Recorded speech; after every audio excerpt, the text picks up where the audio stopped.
Hello, my friends. This is your math video for today. So the first thing that we're going to start off by doing in math today is we're going to work on our warm-up. So in your math notebook or on a separate sheet of paper that you're going to glue into your math notebook when we come back, you are going to write down these 3 problems for Wednesday, and I want you to try and solve those problems in your math notebook. So you're going to pause this video, you're going to write down the first problem, solve it. You'll write down the second problem, solve it. Write down the third problem and solve it. Then unpause this video and you'll see me explain how to get each answer. Make sure that you are following along and really looking at my example after you've completed the problem so that you are fully confident on how to complete all 3 of these problems, because on Friday you're going to have a quiz based on this entire warm-up sheet that we've been going through every day. Okay? So go ahead and take the time now to pause the video, write down your 3 problems and solve them, and then unpause them when you are ready to go.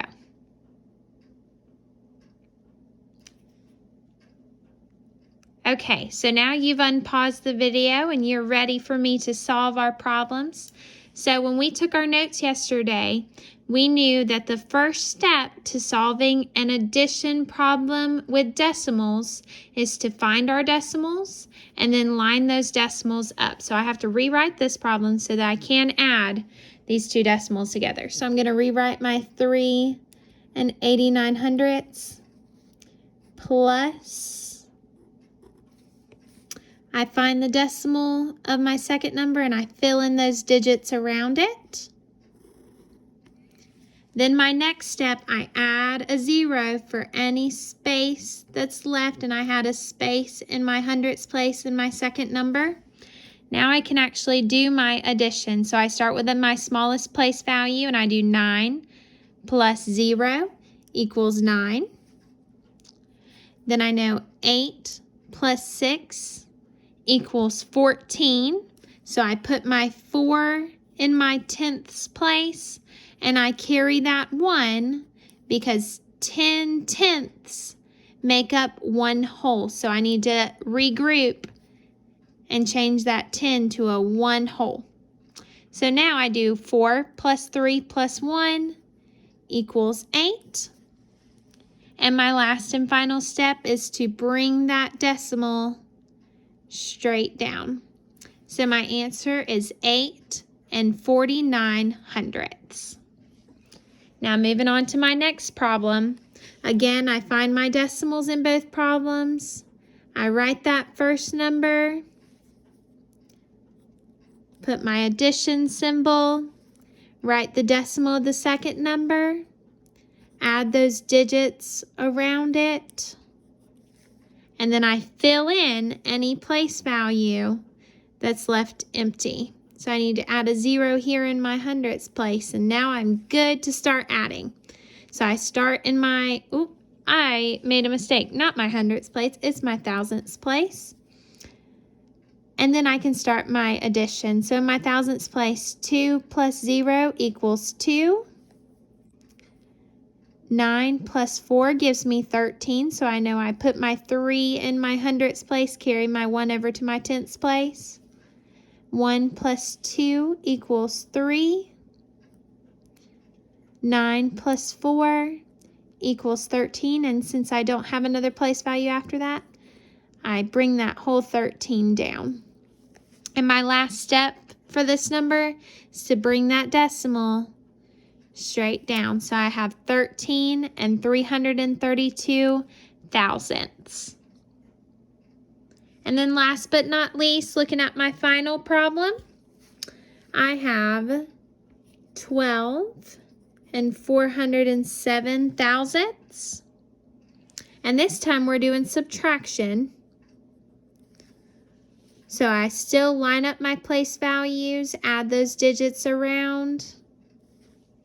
I fill in any empty spaces for place values, so I need a 0 added to my tens place. I need a 0 added to my hundredths place, and a 0 added to my thousandths place so I can start my subtraction.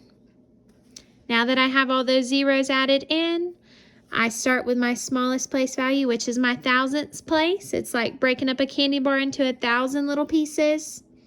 7 minus 0 gives me 7. 0 minus 0 gives me 0.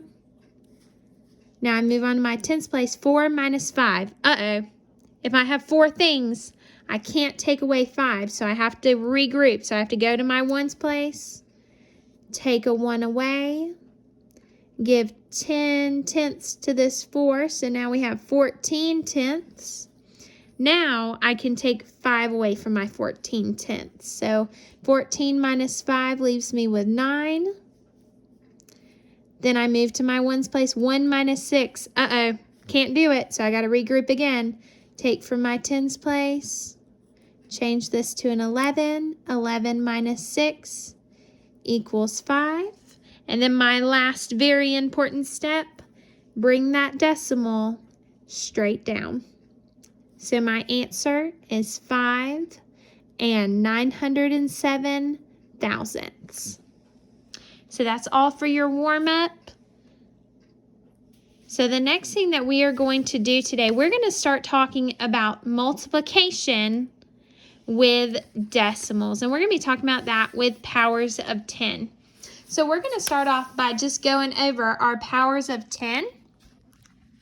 I'm going to try and do it so that you guys can see this. And we're going to look at powers of 10 when it comes to whole numbers. Now, we've already done this before. We did this in class when we were working with multiplication with whole numbers. So this is just a review for us.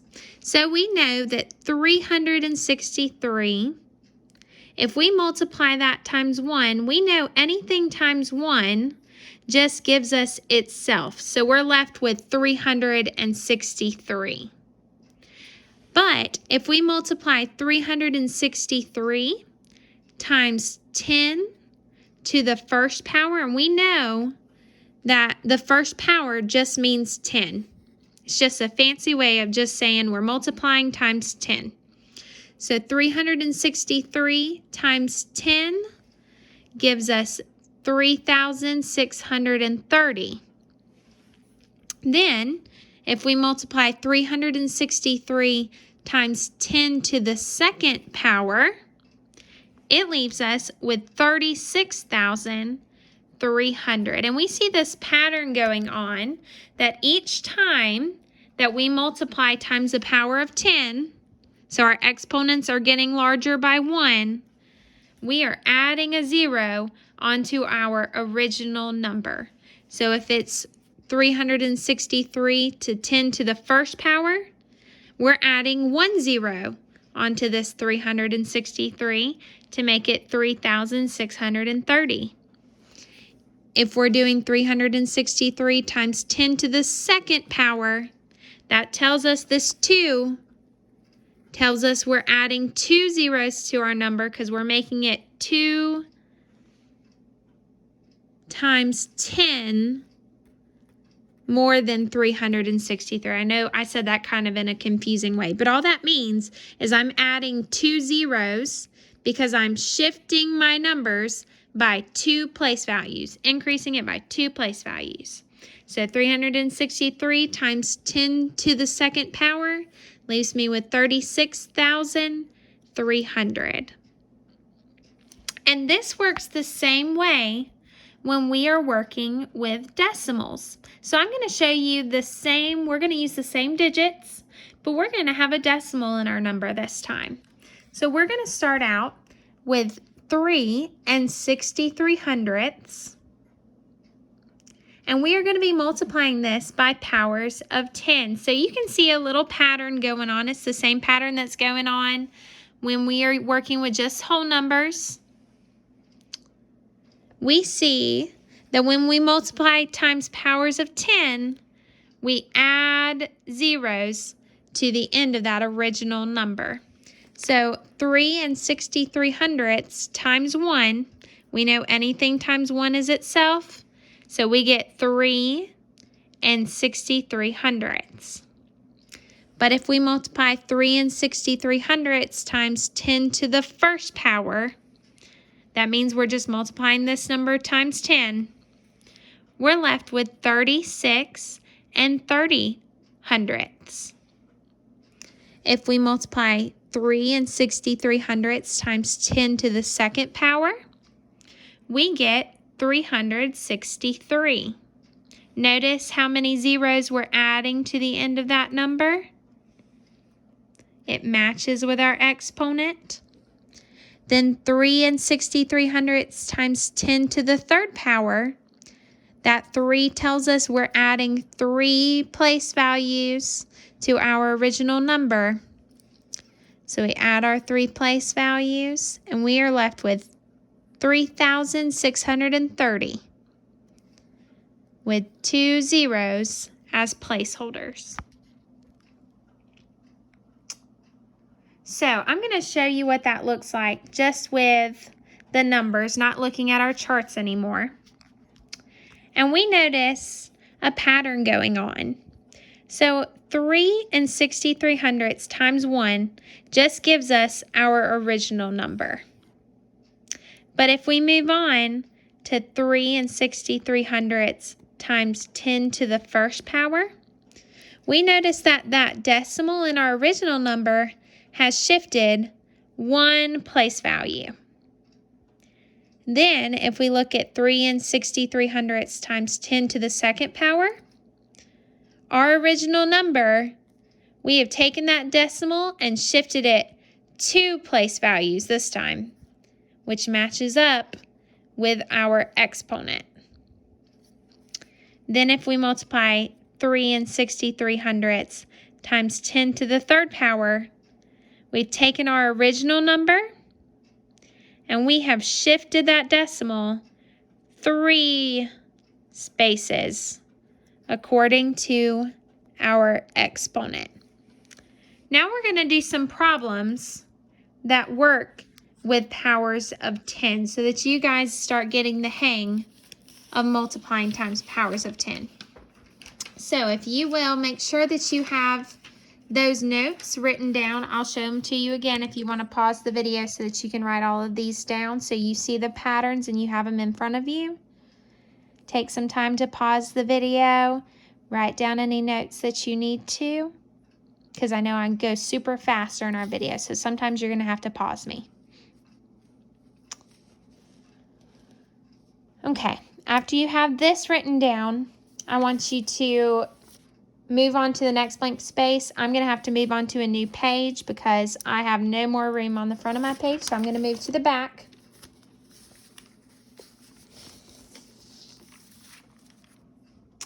And I want you to write down this problem. So you're going to write down 3 and 1/10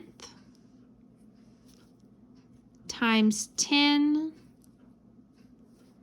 to the third power.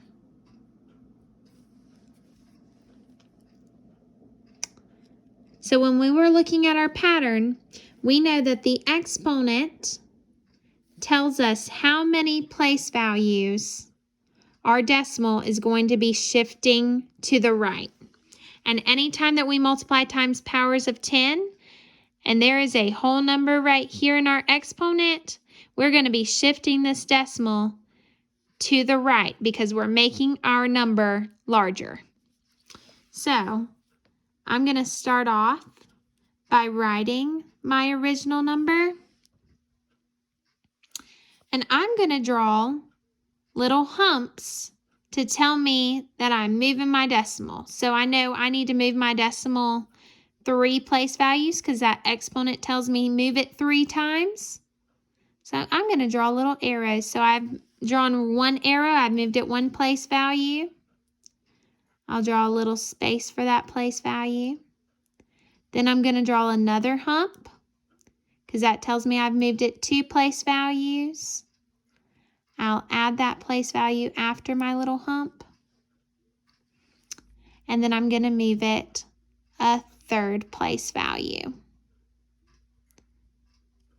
And I'm going to add a place value after that hump. So after you've added your humps, what you're going to do is you're going to go back and you're going to add zeros into those places. So we know our decimal ends here. after our third movement.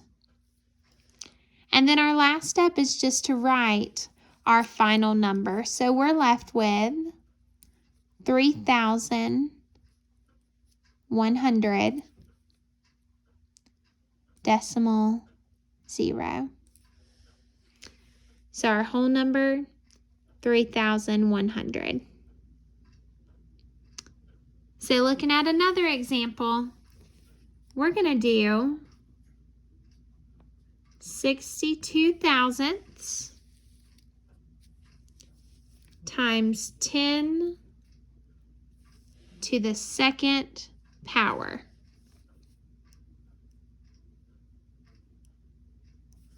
So we know our exponent tells us how many places to shift our decimal to the right. So I'm going to start off by writing that original number.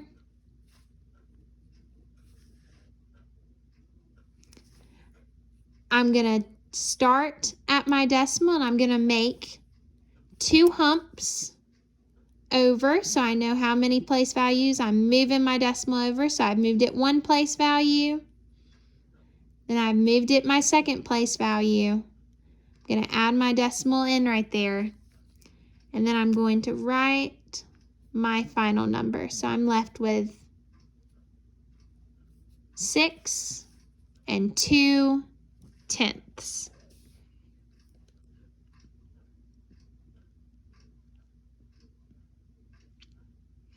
Next, we're going to look at a problem that's a little bit different. So this time, I want you to write down 629 thousandths times 10.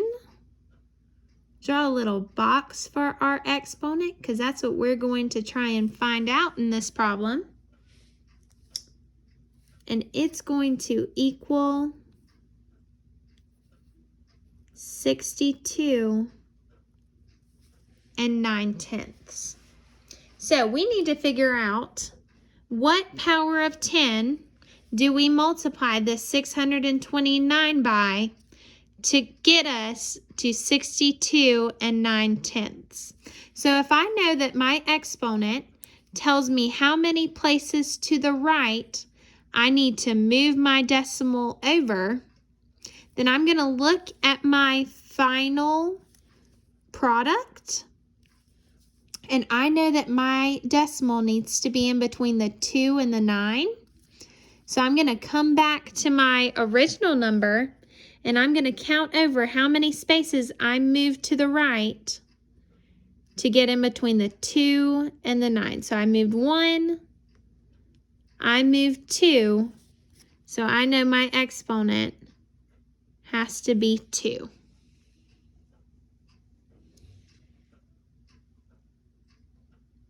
And then our last and final problem that we're going to work out together is 10.